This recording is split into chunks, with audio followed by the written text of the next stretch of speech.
Buford, first set of questions will be kind of to jog your memory. So if you would, to start off, when and where you were born and kind of describe your childhood growing up and where you went to school, that kind of thing. I was born in Jackson, Tennessee, December the 20th, 1924. I've lived in Jackson all my life except when I was in service. I attended the elementary and high school, and also after the war, Union University College. And when did you graduate from high school? 1943. 1943. Do you remember where you were when you heard that Pearl Harbor had been bombed? Can you describe that for me? Yes, two of my friends and I were went out in the country and were looking for mistletoe. Well, we'd heard about it, but we went for the mistletoe, and we talked about it wouldn't take long to whip the Japanese. Mm-hmm. And were you aware of the situation going on, or did you give it any thought with the situation in Europe up until that time in Pearl Harbor and the situation in the Pacific? Did you just kind of shake it off because you know, what, a sophomore maybe in high school and you had other things going on? Well, we knew about Hitler and his invasion of France, and of course the bombing in England. Mm-hmm. That's about all. Did you enlist or were you drafted? I was drafted. Yeah, and when were you drafted? June the 15th, 1943. Mm-hmm.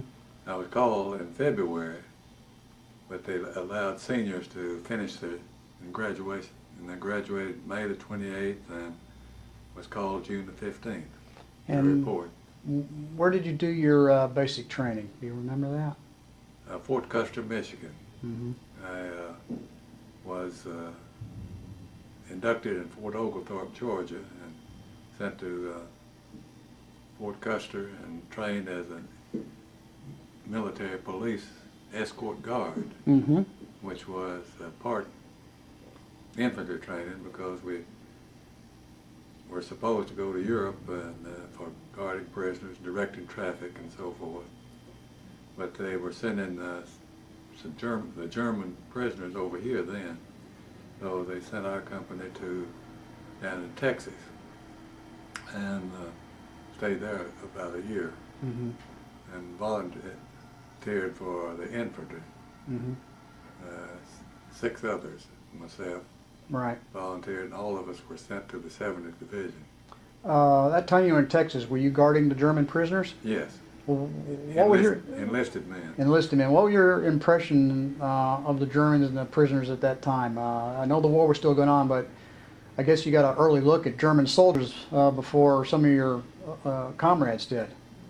Yeah, they were the elite because they were captured in North Africa, mm-hmm. and they all were blonde, light-skinned, of course had good suntan. They played a lot of soccer, mm-hmm. and didn't have any trouble with them. Right. I was we could take, then they were allowing farmers to use them as hands. And we'd take them out for then the crops then were onion fields. Mm-hmm. So they were used for farm labor to help out the farmers, since I Yeah. guess because the guys were being drafted, weren't that many around to help out with the farming. Is that right? Yes. Okay.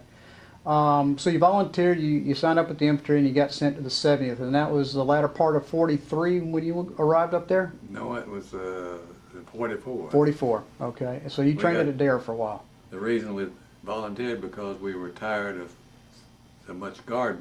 Mm-hmm. The town was small, right. Hearn, Texas, and we just pulled guard most all the time. Mm-hmm. So we got tired of it and volunteered. And so I guess you spent a little time at Camp Adair before they made the move to Fort Leonard Wood. Is that right? No, or you I just went to Fort Leonard Wood. Fort Leonard Wood. What was your train? And you were assigned to Company M at that time? Yes. Okay. And We going up, we decided, well, I was a corporal and I had the papers. mm-hmm. And the others and I decided we didn't want, after volunteer, that we didn't want to be an infantryman or a foot soldier and be out in front. So we thought be good to get something different. So not knowing what heavy weapons was, we decided to get in the heavy weapons. So I took the papers in and asked for if there's a chance of getting in a heavy weapons company. And they said, yeah, that, we got plenty of room for, and they put two in each of the companies, D, H, and M in 276. Mm-hmm.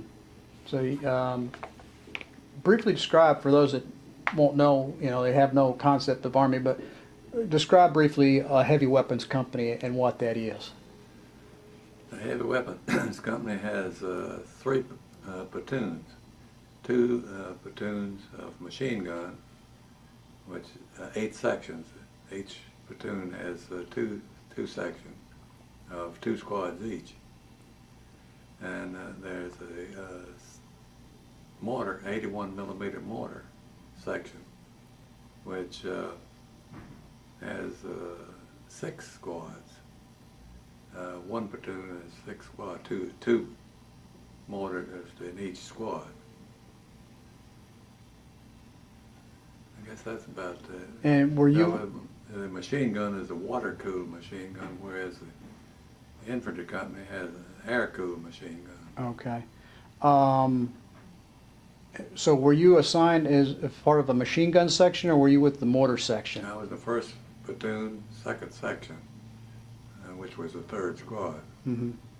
And I was assigned as the gunner after a few days. Did you receive any kind of training? Were you able to practice firing your gun before you went overseas out of Fort Leonard Wood? Did you have any time? Yeah. We had a number of problems, mostly with blanks, but sometimes we had to use live ammunition. Mm-hmm. And of course used it on the firing range with the machine gun. When you finally got word that you're being shipped overseas and you're starting to pack up, what was your feelings at that time, and what did you do to prepare for the movement that eventually you're going to end up somewhere and it ain't going to be the States? Well, before we shipped out, we were several of us that had rank, which I was a corporal, and which didn't call for a machine. The machine gunner wasn't called for that rank, and some of the others had higher ranks than they're supposed to. And they called us in and said that we wouldn't be able to go with them. And I don't know how it worked out, but so some of us said we'd take a bust, which lose our rank. Mm-hmm. And for some reason, the captain worked it out some way where we were all able to go overseas with the company. So you stuck around. You're able to stick around with the guys that you knew then. Yeah. Yeah. We thought it'd be better to do that than be shipped in as a replacement somewhere. Were you all responsible for packing your own gear and making sure it was ready to be shipped, or did somebody else do that? Your machine guns, did you have to break them down and pack them in cosmoline and all that kind of stuff? Yes, we had to pack them. And did they precede you, I guess, or were they shipped on the same train as y'all? Same ship. Same ship. Okay. And you guys ended up from Fort Leonard Wood to Boston in that area, Camp Miles Standish. Yes. And can you kind of describe? Can you remember anything of the train ride from Leonard Wood to Massachusetts?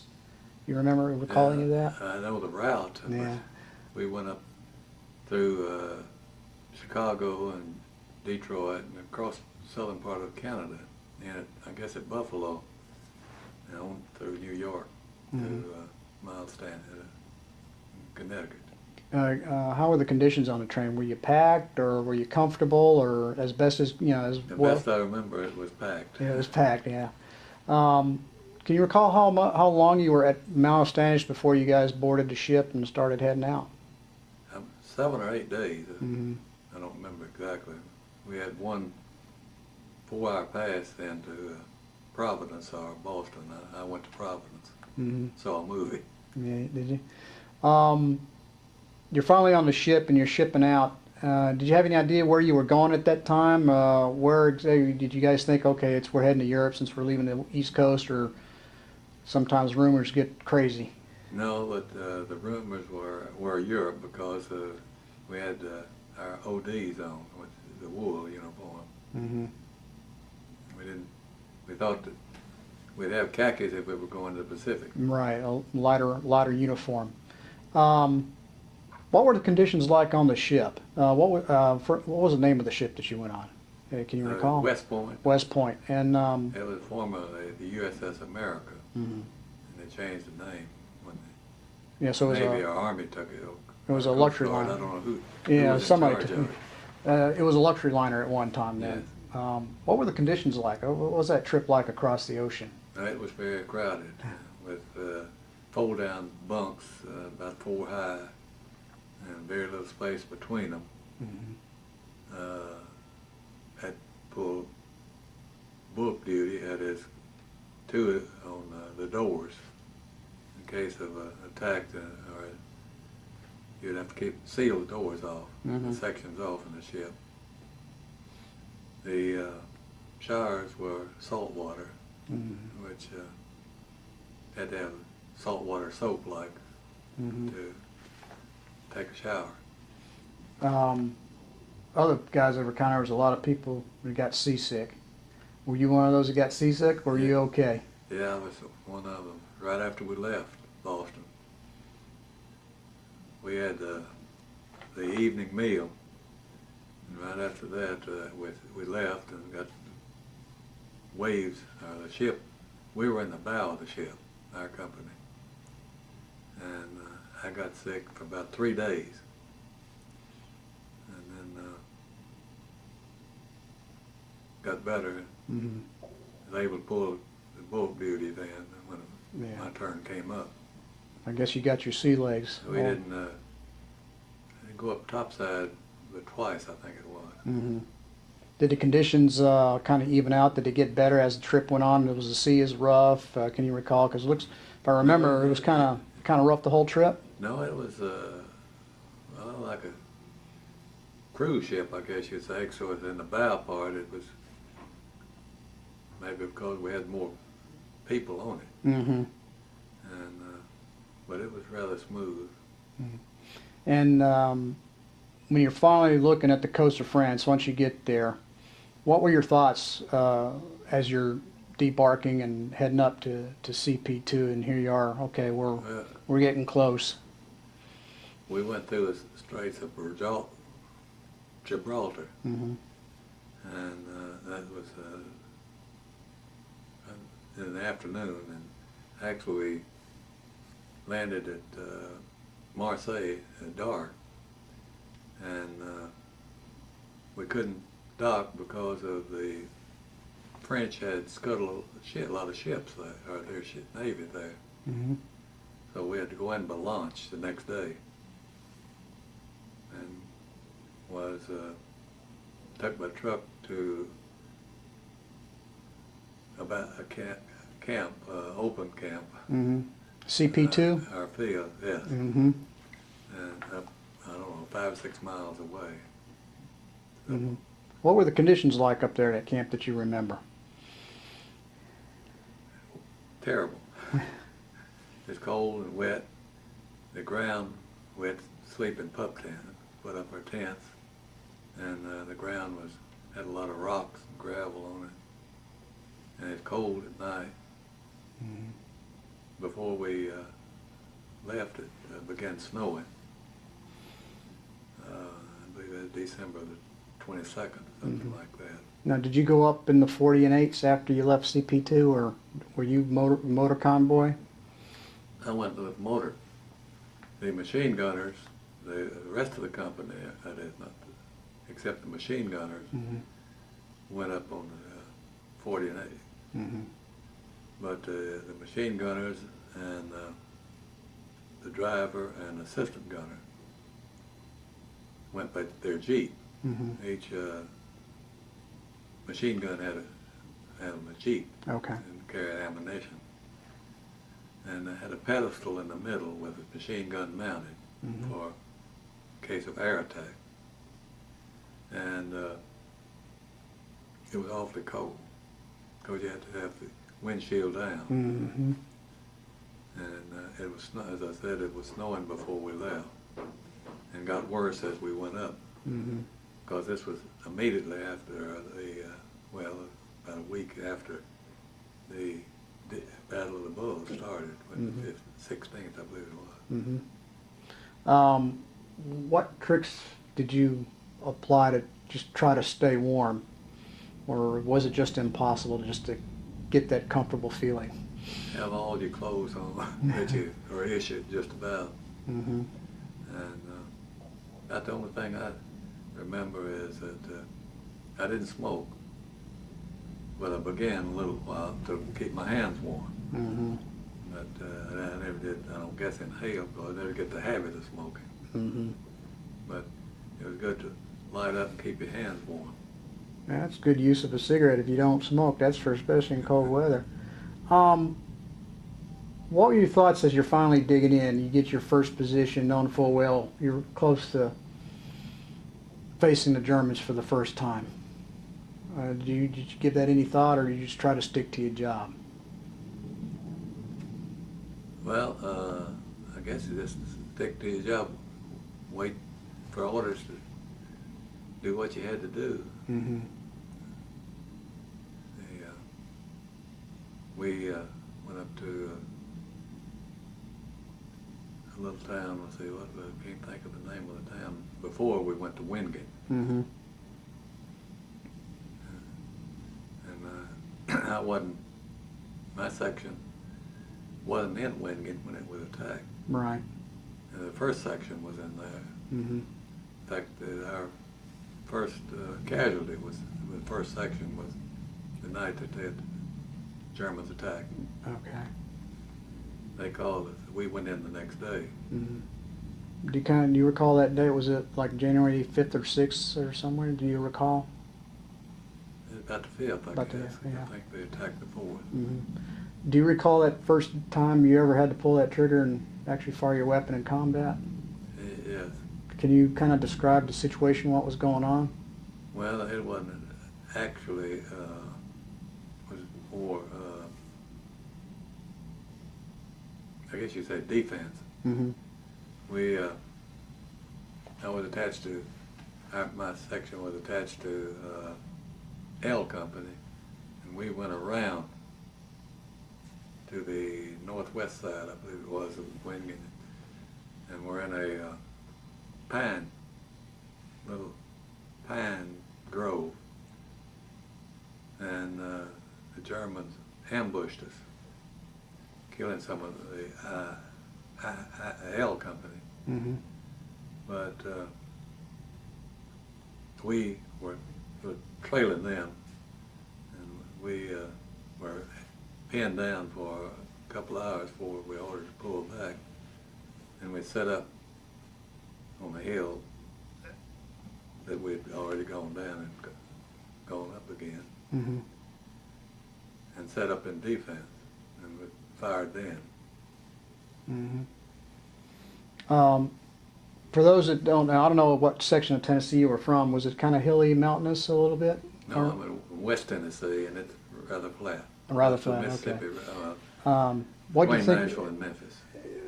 The terrain in the Vosges, it's very mountainous, it's hilly, lots of trees. Did you have any difficulty maneuvering, setting up your weapons, finding a good spot, anything like that that you recall, and just physically just having to go up and down these mountains? Not in Wingate.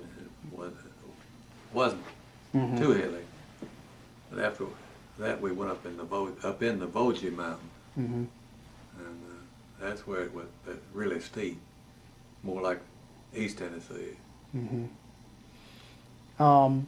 Is there any one incident that kind of sticks out during the Nordwind and the time you guys were involved in Bingen and that area in the Vosges? Is there any one incident that sticks out in your mind that happened to you or to your platoon or company? Yeah, and I believe it was January the 13th or 14th. We were in the Vosges Mountains and on an attack, and a mortar round hit the first platoon, the first section sergeant, which was just a short distance from me, and killed him, and wounded the second squad assistant gunner. Mm-hmm. Then we moved on 2 or 3 hours and set up for the night. The next day, my squad leader and a couple of ammo bearers came by and wanted me to go back and see if we could get some souvenirs. I told them no, I was going to stay with the gun. And they were gone only a little bit until there was a lot of firing back. And I company, which we were attached to then, sent a squad down, and it was too late that they'd killed the squad leader and another ammo bearer, which was one that went with me from the MP's company, and it wounded the fourth squad leader. So we lost 3 squad leaders in that 2 days. Were you then assigned as a squad leader after that? Yes. Yeah. So you thrust into a position Bug sergeant. Bug sergeant. Okay. A little later on, the section sergeant was a tree fell on him, or a limb or something hurt his back. He didn't come back, and so that's when I took over the section and made staff sergeant. And staff sergeant was the rank you had throughout the rest of the war? Yeah. When did you get word, or do you recall getting word that, okay, the 70th Special Troops are now coming up and we're going to be the 70th Division? Were you aware that was going on once you guys had pulled out of the Vosges and just maintaining a static line until those guys got up? Well, when we pulled out, we were sent up to Merlbach, which is a suburb of Forbach. Mm-hmm. And we stayed there about 3 weeks. And then we attacked Forbach. Mm-hmm. And Forbach, I guess, kept your company occupied for a while, didn't it? It was another memorable occasion. Yeah. I was still attached, or we were, to our company and attacked on the Schlossberg Castle, the old 300 or 400 year old castle on a high peak overlooking Forbach and Merlbach, or all the area around. Right, right. Can you briefly describe what happened at that castle? We were when we got to the top, or in the castle, late afternoon, Captain Andrews told me that the terrain was not suitable for a machine gun, and we wouldn't have to set up, but the infantrymen were some of them were dug in around, and so we were in the castle when the attack from the Germans started. And there was a lot of artillery, or mortars from them, and a lot of hollering and yelling from the German, as they, I guess, trying to scare us, which they did. But Captain Andrews then kept working the mortars section, which Sergeant Crum called in the our mortars, and then the artillery was zeroed in on us too. Hitting, some of them were hitting the castle we were in, and wounded quite a few of the I Company men. Now, do you recall that the guys outside in their foxholes were able to make it inside before the mortars and artillery started coming down, or were they? Some of them came in. Some of them came in. I don't know whether they were ordered or just got too rough, but I know I started outside, and they were coming in. There's a window outside of the castle, and I and an ammo bearer went out there. There's a narrow window about 2 foot by 6 foot tall, and we set up in that window, and I put my bayonet on, expecting them to overrun us at any time, but luckily they were stopped before we got there. So the mortar and artillery fire that was basically fired on your position stopped the counterattack? Yeah. And do you recall the final count afterwards? The approximate number of casualties on the German? I heard 30 to 40. 30 to 40? Different And fighters. I guess it must have noted that when you guys occupied the castle, you were surprised to find there were no Germans there? Right. And they put a lot of artillery on us going up, but there wasn't anybody there when we got there. And after the castle, once you regrouped after that, it was on into the city of Forbach? Yeah, we went the next night. We ordered down into Forbach, and we set up on the main street running through Forbach. I believe it's the Metz Highway, and that we set up in building on one side of the street, and the Germans were on the other side. But we stayed there about a week before we attacked. We could hear them changing guard, and they could probably hear us too. Can you describe for somebody that doesn't know just how difficult it is? Not that war is easy, but trust me, but how difficult it is to be fighting from house to house and street to street? Well, we didn't do very much.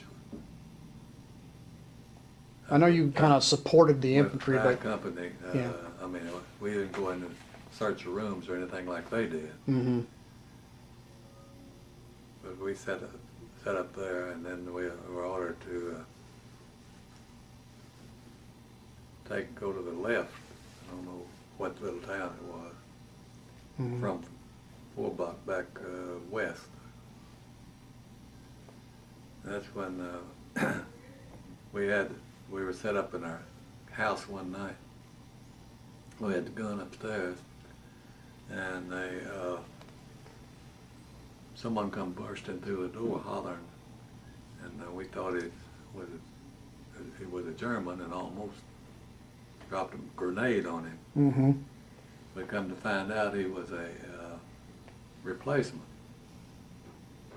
and he and another replacement had, I guess, come up to I Company's headquarters, and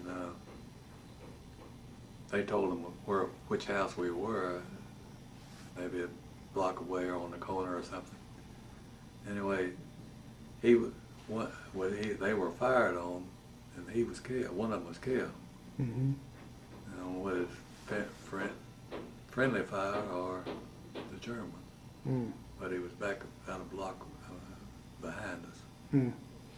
Is there any one particular incident in Forbach that you recall that really sticks with you, other than the castle? I guess that would have been it was a big event, but anything within the city, or as you moved to the left? I don't know if the town, I may have the town mistaken, was it Folklingen? Does that ring a bell? No, we were pulled back and attacked north, I guess, through the section where the university was. Okay. And one afternoon, December the 6th, March the 6th, a medic, my medic and I dug in our foxhole. There was an old metal, like wheel bar that we turned over it because it had some rain then. And the next day, March the 7th, the Germans were sending a lot of artillery in on us, 88th, I think. And tree burst came through the fragment came through that metal cover we had over us and through my helmet, and just glazed the back of my head, and a small piece went in the shoulder, and a fragment got the medic in his upper lip. And from then on, the war was over then. So I made it finish before I got back to the company. Mm-hmm. So now you got, because of the wound, you were sent back? Yeah. Okay. But When did you rejoin your company? Or were you reassigned to another company after you were no, I was sent back. Mm-hmm. It was, the war was over, I say, latter part of May, I believe it was, in June, 1st of June. How was the medical treatment that you received? It was good. Yeah. The medic put a bandage on my head, and I didn't realize my shoulder was hit. Mm-hmm. And got back to the aid station and found that it was, and then they sent me to the MASH surgical unit. Mm-hmm. Back further back, I don't remember. And then spent time in the 23rd General Hospital. Okay. And because of that wound, did you receive your Purple Heart at that Yes. time? And you also earned a Combat Infantryman badge? Yes. Yeah. After you rejoined your company and the war was over, so you were in the hospital when you got word that the war was over? Yeah. Yeah. What were your feelings? What did you think when I don't have to do this anymore? At least for a while, anyway. You know, I wasn't in the hospital. I was in a replacement depot. Okay.